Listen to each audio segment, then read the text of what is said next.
Alioune Tine ci mbirum haute cour de justice fa laay doore ci haute cour de justice bi honorable parce que xam na ci nga bokk la mu ca wax nag ñu bëri presque loolu la ñuy wax tout le temps muy dafa obsolète et que dafa nekk loo xamante ne peut-être juridiction boobu noonu dañ ko war a xoolaat saytuwaat ko sa gis-gis par rapport ak kàddu yi. waaw maa ngi profité ci sa antenne di nuyu Alioune Tine suma mag bi daje nañu semaine bi rek di waxtaan.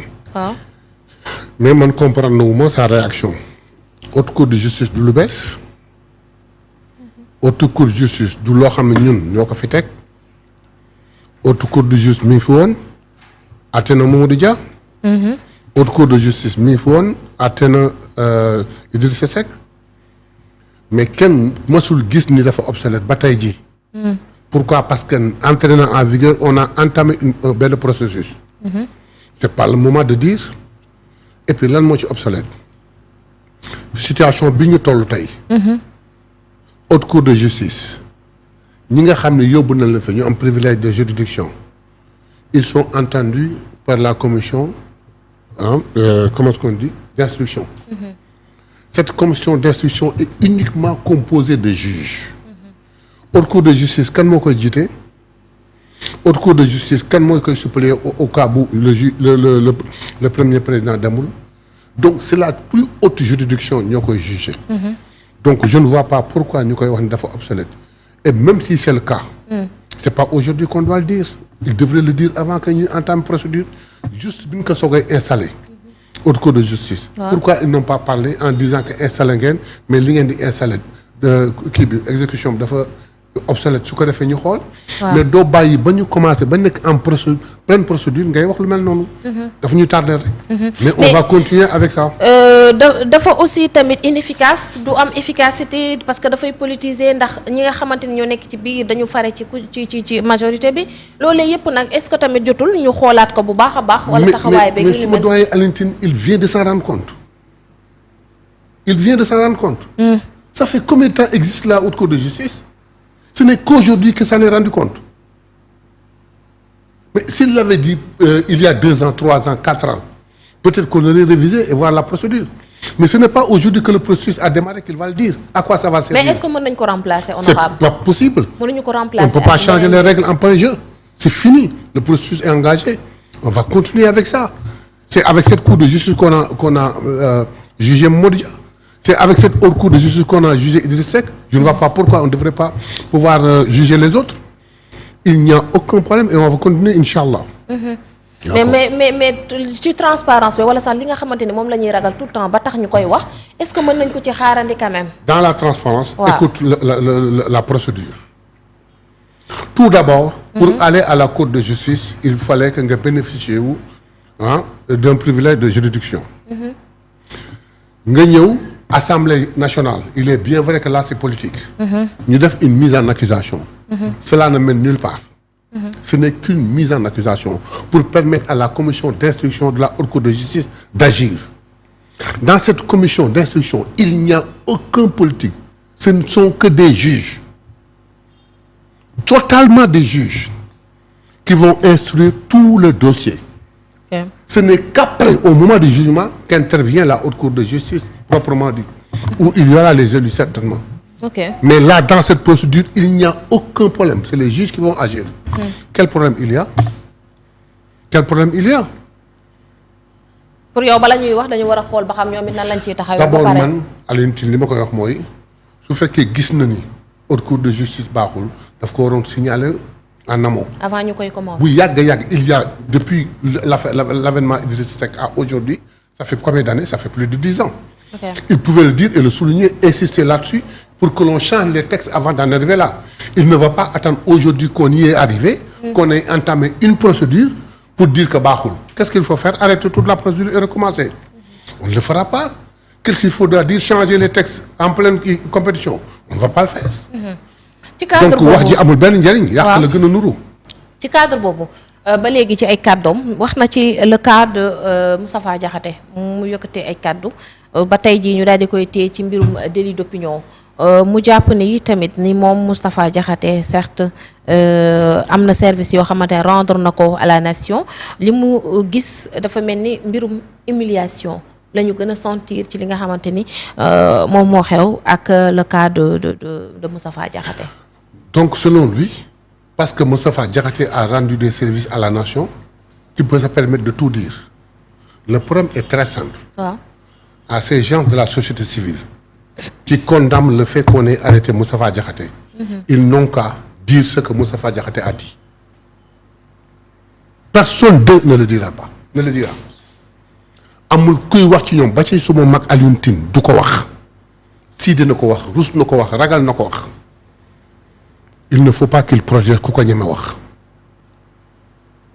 wala boog ku bëgg woon ni li mu wax garaawul wax ko ouvertement après on verra yow loo xam ne ñeme woo ko wax Sidi nga ko wax rus nga ko wax jomb nga ko wax nit jombalewul loolu boppam wax ko nga ne li mu wax du dara wax ko et on verra la suite. pour le cas de Moustapha Diakhaté. Moustapha Diakhaté wax ci ay waxam du ma ci wax mag mu yaree di ko la mag mu nu war a yar la mag bu xamul lu muy waxante te mu bàyyi yi muy jëfandikoo. muy jëfandikoo c'est-à-dire. foofu laa yem ci wax. loolu ay accusation la di honorable. je n'accuse personne dama wax ni na bàyyi yi muy jëfandikoo foofu laa mën a yem. mais li ma la bëgg wax mooy lenn. waaw mag bu xamul nu muy waxee mag bu yaree di ko la. la preuve wax na fi benn wax boo xam ni saaga na képp koo xam ni rek tu as voté pour le régime en place ñu jël ko ci am lu ko ci fekk mu tëdd li muy tëdd génn. waxuma mu bàyyi wax mais moom moo dara waxam seet nu muy waxee ba mu génnaatee mais la mu waxoon fa mu jaaroon la jaaraat loolu lu ko olof di tuddee maa tey lu ma neex laay wax lu ma neex laay def waa lu ma neex laay wax waykat bi wax na ko lu ma neex laay wax lu ma neex laay def mais du lu la neex mu dal lu ko neex mu dal la problème bi c'est très simple Moustapha Diakhaté day mag mu yaruwul man nag arrêté naa wax ci waxam wala di ko critiquer ba mu critiquer sang bu tedd bi sallallahu alayhi wa sallam yàlla mi ma xam ne ni ci laa ko bàyyi man ci laa xam ni kii amul njariñ foofu rek laay expliquer tuuti day fëgg dënnam ni moom Cheikh Ahmed Bamba la gëm Xaadimu Rasuul yow ka nga gëm ka mu gëm ba tudde ko boppam Cheikh Ahmed Bamba Xaadimu Rasuul la tudd kooku nga attaqué di man ci laa ko bàyyi waxam sax sa waruma ci wax léegi nag moo ko def mu assumé képp nag ku koy défendre da ngay génn rek ñëw wax li mu wax ñu xam ni kon li mu wax du dara mais doo ñeme wax li mu wax doo ragal a wax nga ragal a wax li mu wax ñeme wax li mu wax jomba wax li mu wax je ne sais pas Rousseau wax li mu wax ba pay naan li mu wax du dara ku koy su fekkee du dara kay wax leen ko nañ ko wax. répété ko. nañ ko répété non buñ ko répété nañ ko wax dans des circonstances ñu jël seen responsabilité wax lu nu mel. ci cadre boobu yaa ngi koy wax sànq waa société civile yi ñu ngi ciy àddu di ci wax mais tamit ki nga xam moom moo di Seydi Gassama li mu gën a teg du baaraam mooy article 80 bi parce que tamit article 80 bi ñi nga xamante ñoo fi ne yàgg nañ ko kaas. que dañ ko war a dindi ci suñu constitution dañ ko war a bannir est-ce que tamit loolu du solution pour que yenn arrestation yi nii mën ñu xool nan lañ koy doxalee. oui il y a un moment où l'on pensait à ça mais actuellement la situation au Sénégal. en matière d'expression dafa jéggi dayoo boo xoolee ce qui se passe dans le net dafa jéggi dayoo. et puis c'est pas l'article 80 qui compte c'est l'article 245. offense au chef de l'État. c'est que article 80 dafa weex du ko rek mais dama bëgg wax ni liberté d'expression mënu la yóbbu la liberté d'expression s'arrête là où commence le droit des autres. Ce n'est pas parce que j'ai une liberté d'expression que je peux me permettre de dire n'importe quoi à n'importe qui. Emporte aussi une personnalité comme le président de la République, comme le Premier ministre, comme le président de l'Assemblée, comme quelqu'un d'autre. Il faudrait que man dama bëgg sax. que l'on punisse sévèrement affaire bi jeex.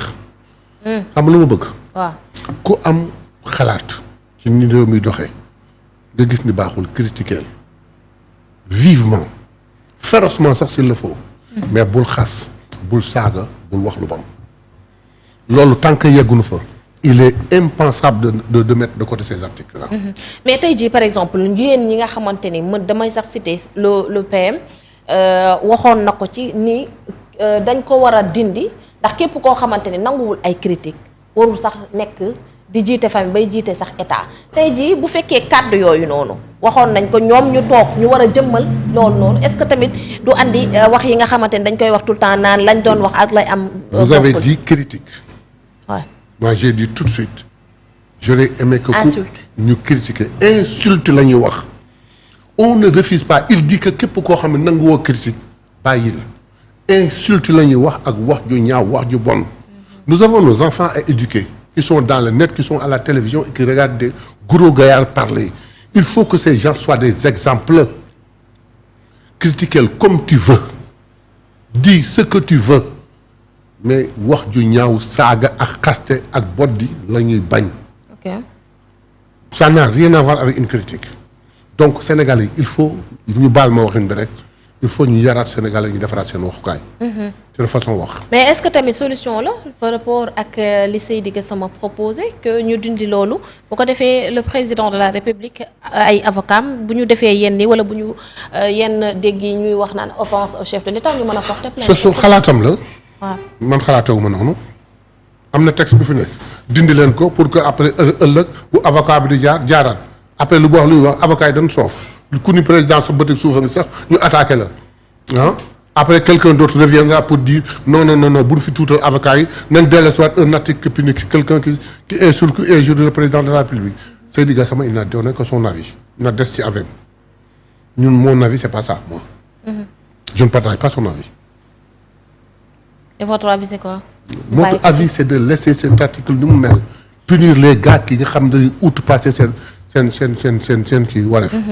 ñëw na tamit ci arrestation yi Alioune Tine ci parce que dafa jàpp ni yenn arrestation yi nga xamante ni gis nañ ko dafay mel ni dafay déculer ci benn politique pénale défaillante boo xamante ni gis nañ ni dafay xaw a nasaxal li nga xamante ni moom moo di suñu wàllum justice maanaam du ñu sentir justice bu indépendante parce que tout simplement politique bi da cee laxasoo. non je veux savoir de quelle arrestation il parle. yi ñu fi gis yëpp wala yi fi am. yu ci bari. Ça veut dire que les civils ceux qui ont mal parlé ñu jàpp leen yóbbu leen wala ceux qui ont détourné notre argent ceux qui supposent avoir détourné notre argent te ñu jàpp leen ban la ciy wax. kon selon Seydou Gassama on peut laisser quelqu'un venir à la télévision ou dans le net dire ce qu'il veut et ça passe il n'a qu'à dire ce qu'ils disent et on comprendra que ce du dara c'est une grande personnalité très respectée dans le monde. Alioune Tine ak Seydi Gassama yëpp. c'est des personnalités très bien respectées. bu fekkee li nit ñi wax ba tax ñu jàpp leen c'est une chose banale ils n'ont qu'à le dire comme ça on comprendra que personnalité yu mel na yooyu suñu waxee lu mel nii c'est parce que lii c'est amul signification et on laissera tomber mais loo xam ne ñemewoo ko wax jomm nga ko wax ragal nga ko wax bëgguloo ko wax. nit am fitu wax ko ba pare nga ni leen bu ko kenn laal c'est paradoxal ça c'est paradoxal noonu xoolaat seen communication mais nag c'est des gens aussi yoo xam ne mais est-ce que mën nañu sentir indépendance de la justice ci yenn situation yi nii honorable indépendance de la justice qu'est-ce que l'indépendance de la justice vient faire tu as entendu le président de la République donner des instructions ok dañ ko soupçonné tu as entendu le premier ministre donner des instructions dañ ko soupçonné lu kii seen yoon c'est le procureur qui s'est autosaisi parce que yaa wax ñu autosaisir def teg la li la war a teg ana indépendant ana lu ci problème justice. lu ci problème kii bi exécutif bi yoonam newu ci. kenn politiser wu ko. politiser comment c'est-à-dire que est-ce qu'ils ont benn grain de soupçon comme quoi c'est l'exécutif qui a donné des instructions à la justice. am na fi benn cas boo xam ne suñu doom la barki démb. le gosse qu'on avait arrêté avec Azoura. Kairé. Il est sorti dans une télévision. Il a raconté la visite bi ko Ousmane Sonko defoon. Il a écouté ce que Ousmane Sonko a dit. loolu rek wane na leen gis ñëw na seet la ñoom ñëpp ñu ngi def nii nee na ba ma ko xoolee bu mu yegsee nuyu ma laa ko gëj a xool. mun leen yéen lu ma leen waxoon kuy saaga bokkul ci man kuy boddi bokkul ci moom kuy wax lu bon bokkul ci man. et puis ngeen def ko à commencer par moi ku ko def ñu dugal leen vous l'avez fait assumer daal di jóg dem yoonam kooku dafa influer justice bi mais il faudrait qu'ils arrêtent dafa yomb trop. il suffit que justice condamne nekk benn nit ñaar nit parce que yow tamit il faut nga wax parce que yow tamit. je ne sais pas yaa ngi bokk ci organe des droits de l'homme rek il faut nga wax mais il faut ñu analyser situation bi xam lan la. d'accord. mais il peut pas pousser les gens à parler comme ça ñii dem kaso du ñoom parce que si les gens les entendent parler comme ça ils disent que c'est pas grave même Sidi Gassama l'a dit même l'autre là Alioune Tine l'a dit c'est rien du tout donc quand je le dis suñu ma ci jàppee c'est par abus alors que eux s'ils avaient condamné ça les gosses comprendraient que ni lii du waxu ñu bañ ko wax. oui condamné na ko parce que nee na violence verbale bi ñuy sentir jamono ji mais ci dans les deux camps quand même maanaam dañ koy gis ci opposition bi comme gis ko ci. da nga dégg au niveau du pouvoir kuy saaga moi j'attaque l'opposition donc mu ma sa dégg ma saaga wala ma wax leen parole déplacée wax ci ma wax bi gën a rëy barki dem rek maa ngi koy waxtaan ak suma rakk Abdou Mbow. waaw on était dans un atelier à Saly maa ngi waxtaan ak moom mu ñëw nuyu ma grand na nga def ma koy Abdou Mbow naa ko maa ngi lay sànni xeer keroog yow defar sa xel daana réew mi ko gën a yomb mu ne waaye grand lay wax ni ñu wax ji gën a rëy bi ma ko wax boobu la du ma saaga du ma boddi du ma xas du ma seeg pourquoi léegi pourquoi on laisse quelqu'un d'autre le faire.